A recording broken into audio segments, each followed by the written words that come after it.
Olá, está começando o Agrocultura RS. Eu sou Thaís Dávila e aqui você tem a informação que move o campo gaúcho. O tabaco é o líder do crescimento do PIB do agronegócio brasileiro em 2025. De acordo com o IBGE, o produto teve crescimento de 25,2% no primeiro trimestre deste ano. Em seguida veio a soja, com aumento de 13,3%, o arroz, com alta de 12%, e o milho, que avançou 11,8%.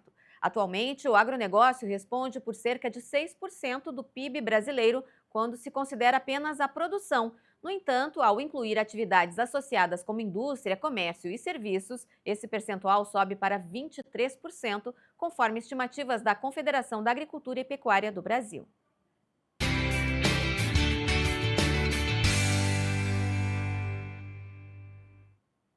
É do Rio Grande do Sul o campeão de produtividade de milho irrigado no país. A agrícola Binsfield, de Palmeira das Missões, produziu mais de 343 sacas de milho por hectare no concurso de produtividade Milho Verão.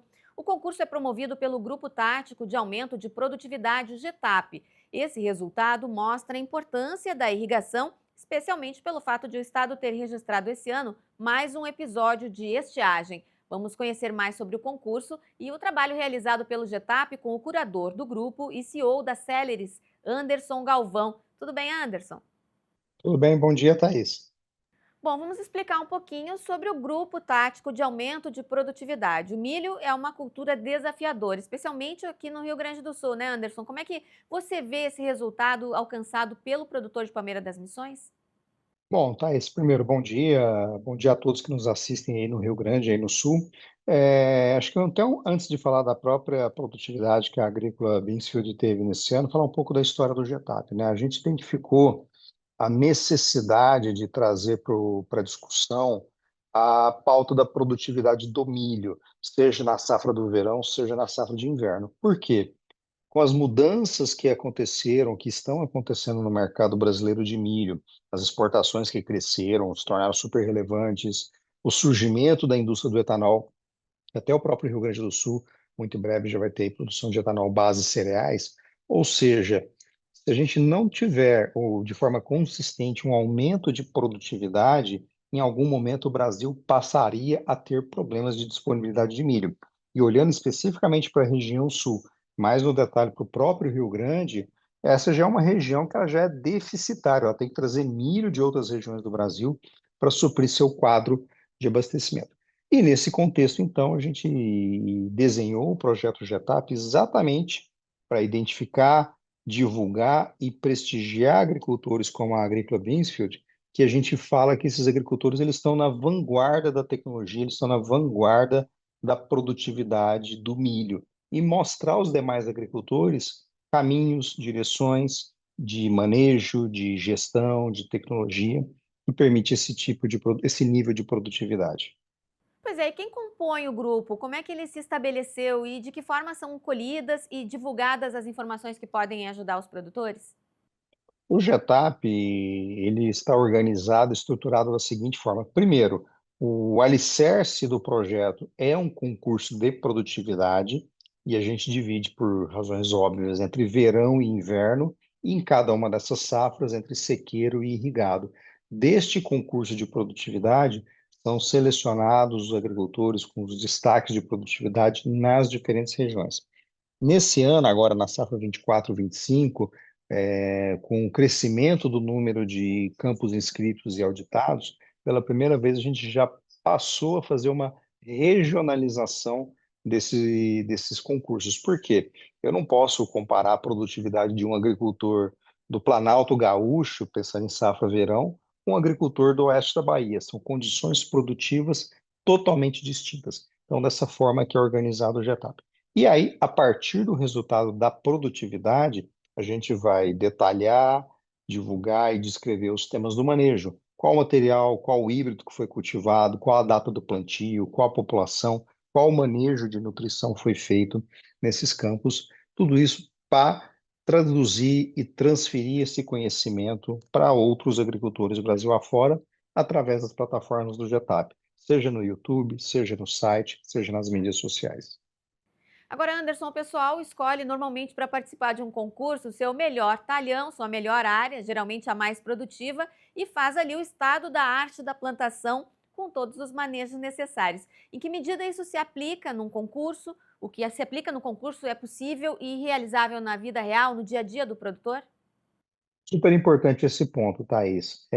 Como regra do concurso, o talhão, que é entre 2 e 5 hectares, que é inscrito como campo de prova do GETAP, ele necessariamente tem que fazer parte de um talhão comercial, de forma que ele reflita desde a genética, da adubação, do manejo de pragas e doenças, tudo aquilo que foi feito na área remanescente daquele talhão. Ou seja, o campo auditado do GETAP não é um campo de experimento aonde aquele manejo não reflete a realidade da propriedade. Essa é uma das premissas básicas e fundamentais do GETAP. O manejo do campo auditado, ele necessariamente tem que refletir o manejo de um talhão comercial. Para quê? Para exatamente demonstrar que aquela produtividade ela é exequível, ela é factível de ser realizada na condição normal de uma propriedade rural, seja no Rio Grande do Sul, seja no Cerrado, seja em outras regiões do Brasil. Bom, esse resultado do produtor aqui do Rio Grande do Sul, né? Mais de 343 sacas por hectare. Surpreendeu vocês? É um número que é recorde nacional, né, Anderson? Queria que você falasse um pouquinho sobre esse resultado gaúcho. Acho que o primeiro ponto, e obviamente isso é um motivo de grande orgulho aí para o Rio Grande, né, para o estado, é que 343 sacas de milho é uma produtividade superior a 20 toneladas por hectare.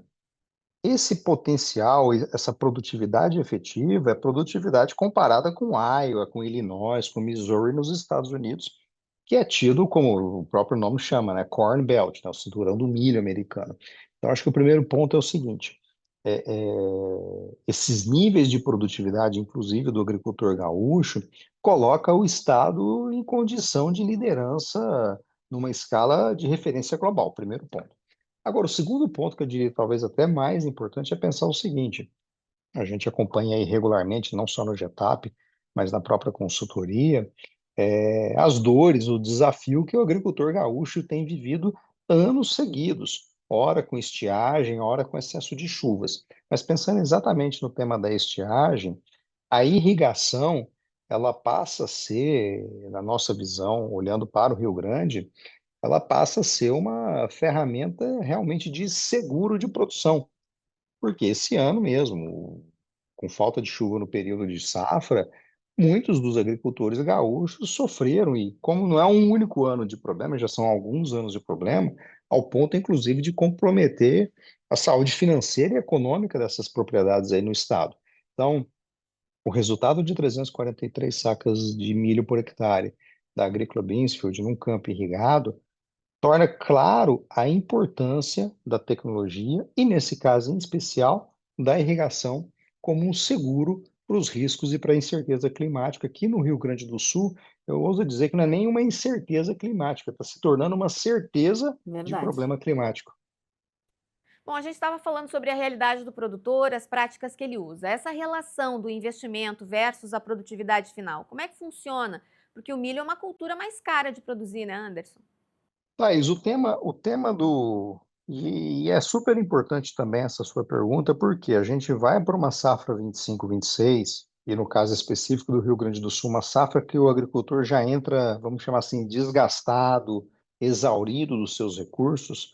É muito tentador a solução de cortar custo, cortar tecnologia. Porém, o grande risco do cortar custo e tecnologia de forma indiscriminada é cortar também o potencial produtivo dessa área. E lembre-se, receita é saca produzida por hectare vezes preço. Então, se eu corto o meu custo ao ponto de comprometer a minha produtividade, eu vou comprometer no final do dia a minha receita e, no limite, meu próprio lucro. Então, dito isso, o que a gente sempre reforça e discute muito aqui na casa? O agricultor ele tem que, ou deveria, olhar numa lógica de retorno sobre o investimento, retorno sobre o capital investido. Para cada real que eu invisto numa tecnologia, quantos reais essa tecnologia me retorna? E quando eu olho para o complexo genética barra biotecnologia, e vale para a soja, vale para o milho, a gente vê que nesses níveis de produtividade, nesses níveis de retorno, Para cada real que o agricultor coloca em genética, sementes e biotecnologia, ele tem de 3 a 4 reais de retorno no capital investido. Ou seja, é o único lugar, ou é seguramente um dos lugares que o agricultor não pode errar na escolha da semente. Daí a importância, primeiro, da qualidade desse produto, de novo, milho, soja, pouco importa, da qualidade dessa semente, na origem dessa semente, uma semente de qualidade, uma semente certificada. Segundo, no próprio manejo, no manejo da nutrição, no manejo com bioinsumos, no manejo da proteção dos cultivos, para quê? Para assegurar retorno. Eu tenho que colocar dinheiro, mas eu tenho que tirar dinheiro para trás desse negócio. Então, acho que esse é o principal ponto.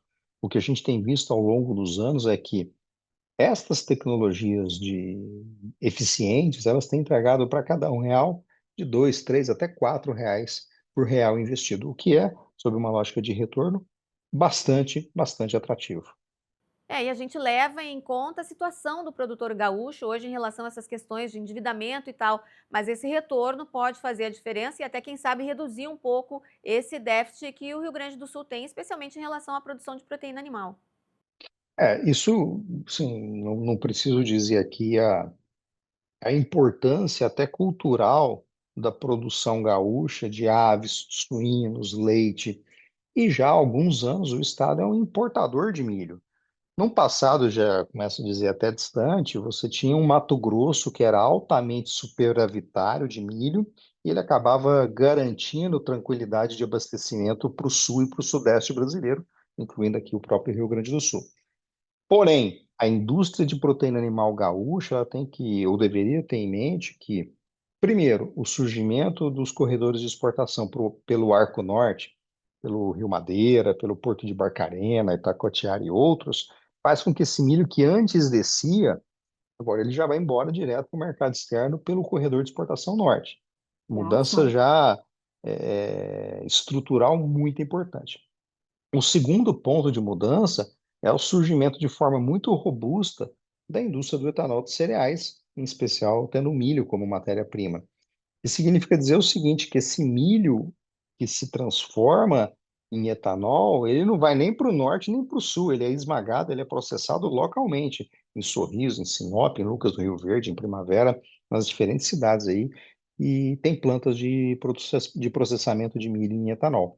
Então, o que resta dizer é o seguinte, que o setor de proteína animal do Rio Grande do Sul, e eu vou estender essa análise também para Santa Catarina e mesmo Paraná, ele precisa buscar formas de, tomando exemplos como o da própria Agrícola Binsfield, de como replicar esse conhecimento agronômico e de gestão para fazer um crescimento vertical da produção de milho. Porque a área plantada num estado igual ao Rio Grande, que já é um estado consolidado do ponto de vista de ocupação agrícola, por mais que possa até ter algum crescimento, a gente conversando de área de pastagem no Pampa, mais próxima da fronteira do Uruguai, mas querendo ou não, o Rio Grande do Sul é um estado consolidado. Então, aumentar a produção aí é essencialmente em cima de crescimento vertical, diga-se produtividade, ganhos de produtividade.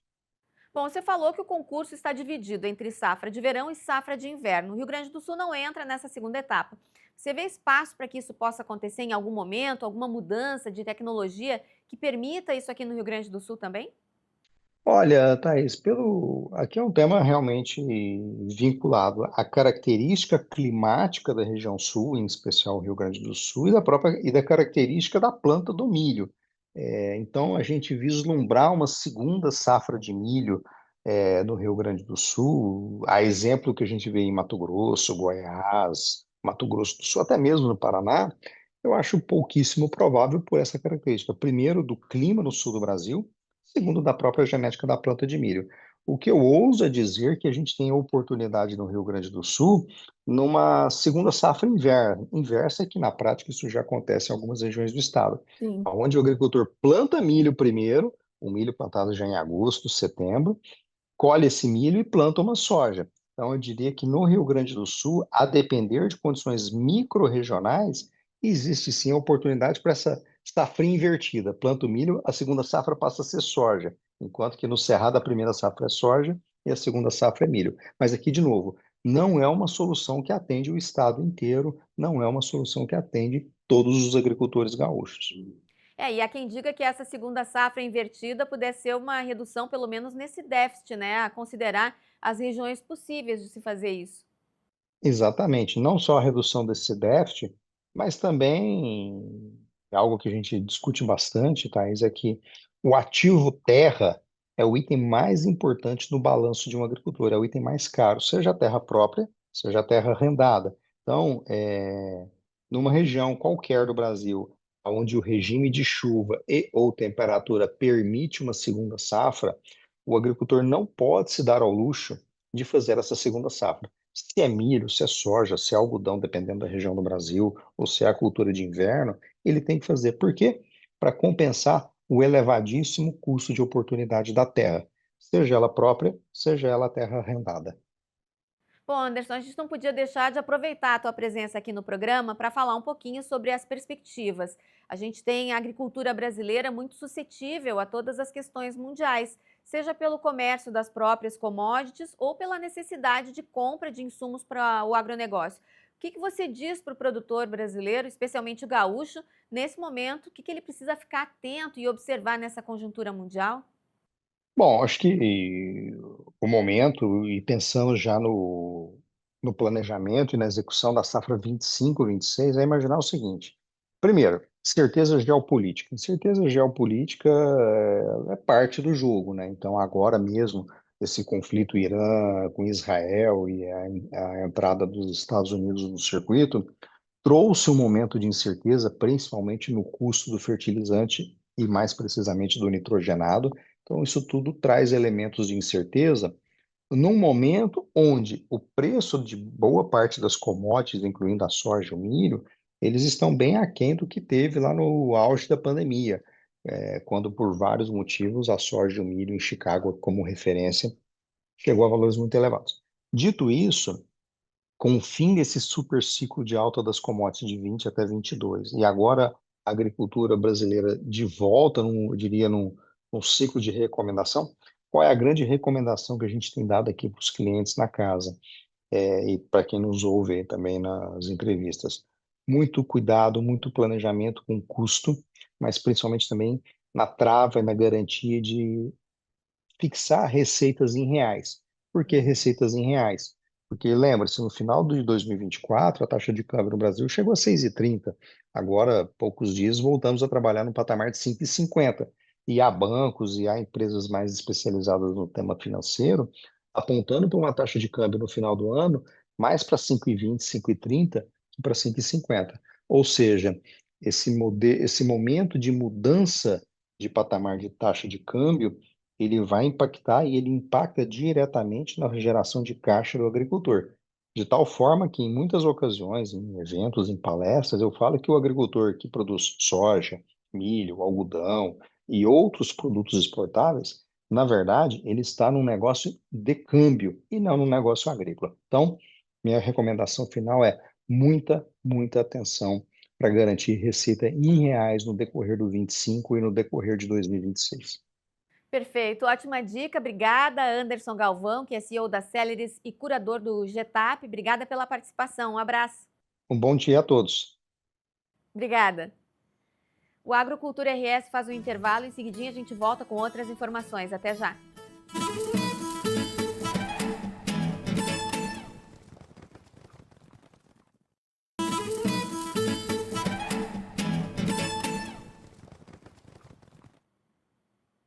Estamos de volta com o Agrocultura RS. Faça sua graduação na maior universidade do estado e uma das 5 melhores privadas. Escolha a Ubra. Aqui você tem práticas de verdade desde o início do curso, eventos de networking, professores altamente reconhecidos no mercado de trabalho e muito mais. Matricule-se agora em ubra.br/vestibular e garanta condições especiais de pagamento. Ubra, seu futuro começa aqui.